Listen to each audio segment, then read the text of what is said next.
Now, amid North Korea's latest missile provocation, President Moon Jae-in greeted the Sri Lankan president with the utmost respect and honour at the Blue House this morning. Our Blue House correspondent Hwang Ho-jun with the report. A guard of honor and military band made up of around 300 soldiers from South Korean forces, a group of school children, and President Moon Jae-in himself greeted Sri Lankan President Maithripala Sirisena, the third state guest for Korea to receive this year. Presidents Moon and Sirisena inspected the honor guards together and exchanged greetings with the invited dignitaries from both countries before entering the Blue House, where a small-scale summit took place. The two leaders shared their thoughts on each other's governmental philosophy, with President Moon commending President Sirisena's pursuit to end authoritarianism, to bring about democracy, and to unify his people after the Civil War. Noting the two share similar values of putting people first, pursuing democracy and human rights, and rooting out corruption, President Moon proposed that Seoul and Colombo closely cooperate in the future.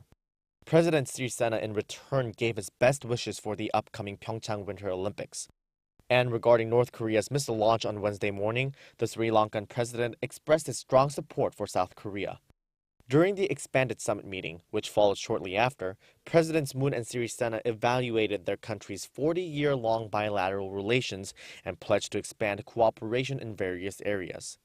The bolstered partnership will include economic cooperation that will allow South Korean companies to take part in Sri Lanka's infrastructure development projects.